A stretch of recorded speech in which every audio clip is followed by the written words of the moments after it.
Hi guys, Mark and Christina are here. I'm always happy to see you guys do the best videos. You get them posted quick. Everybody loves them. Thank you so much.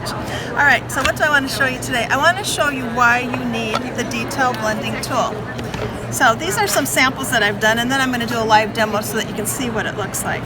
So here's my stamp. This is has a coordinating matte mini, and it's been inked in jet black archival and stamped onto my matte mini, and then I used sunflower archival ink over the top of it. And so you can see what it looks like with just one layer of ink.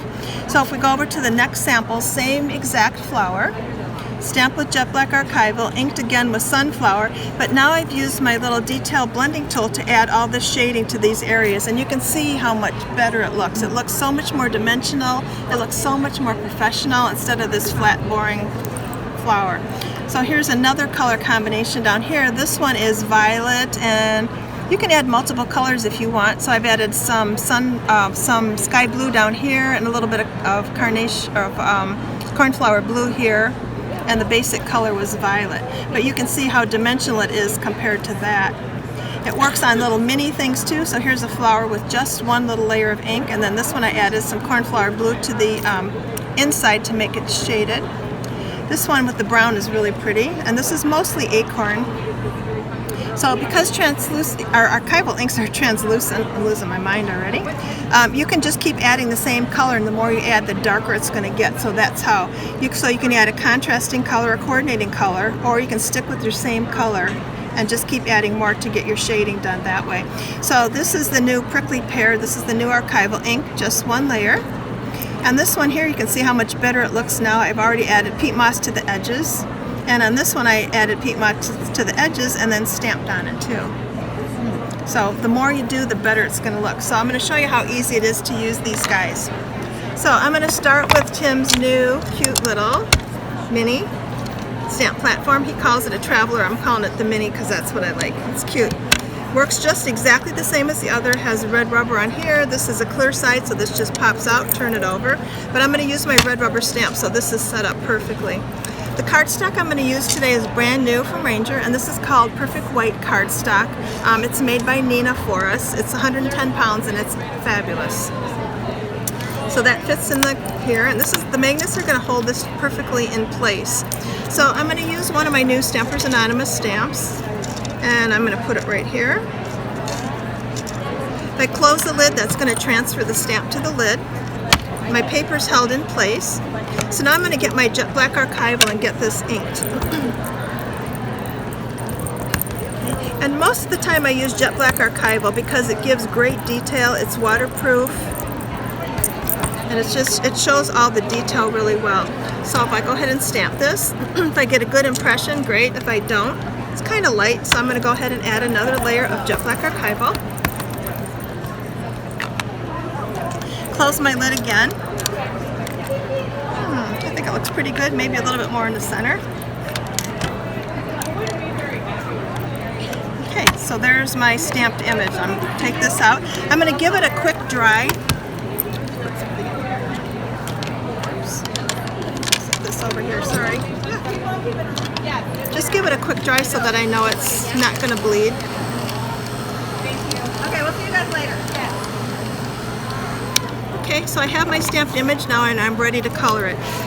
Because I'm working on the craft sheet here, I like to put a piece of tape down. You can use washi tape, painter's tape, whatever, and that's going to hold my card in place so that I can go ahead and work with it. So I have a coordinating stencil for this one, and that is this guy here, and I'm going to take out of my stamp binder. So when you start to use this, the first thing you want to remember is that the binding holes are going to be on the left because this opens like a book. So that's going to be your orientation. So if the holes are on the right, it's not going to fit the images. So holes on the left. So you can see I have this little area here which just happens to fit that area there. Okay, so now I need to get my blending tool. So to fill in large areas, I'm going to just go back to my regular round blending tool because that's going to give me my color quick in that area. Okay, and this time I'm going to use leaf green. I have my stencil in place. Now you'll see that my background's going to be protected, so all I need to do is ink over this area. And I'm just going to give it one layer of ink and we'll come back and add the shading later.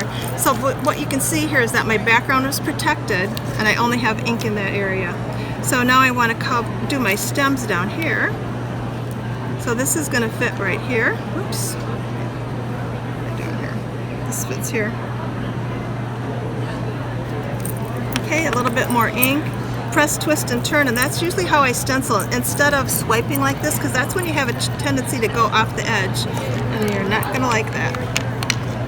Okay, so now I have this little area that I want to fill in, and that is that area. So again, just a little bit of ink on here, and you can see how quick and easy it is. So this could easily be a one-layer card. Okay, put my little minis back. Okay, so the next thing we need to do is choose a color for the flower. So what will we do? We'll do sunflower. I have my little mini thing here. Put this on my blending tool. Okay, and I'm going to add color over the whole flower. And you don't want to get really super dark. So like I would not want to use the whole thing done in thistle really dark. So I want to leave myself some chance to add some shading. So you can see the stencil is close here. All I need to do is press, twist, and turn, and I'm going to avoid that area because I really have very little movement there. Okay, so you can see it looks okay, but it's kind of flat and boring. So this is where the little mini detail blending tools comes into play and makes your art look so much better. So because the inks are translucent, if you want a foolproof way, you can stick with your same color. The more you add, the darker your color is going to get. Or you can switch to a color that coordinates with it. So if I want to go to maybe Orange Blossom, I'm going to open up my little Orange Blossom pad here, pick up some ink. I'm going to put my stencil back in place that way, and I know my background is protected. If you look at your image now, you'll see where the shading needs to go. So I'm going to start down here, just lightly swipe. And remember, once you have your color on, you're not going to get it off. So start slow, especially with the first couple times you do them. Make sure you don't cover all the petals because that really kind of defeats the purpose of it. You want to have some highlighted areas so that your image looks more dimensional.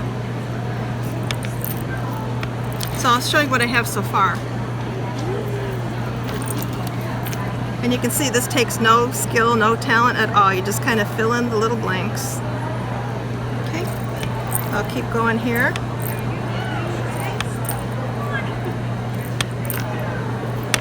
Oops, that's not good.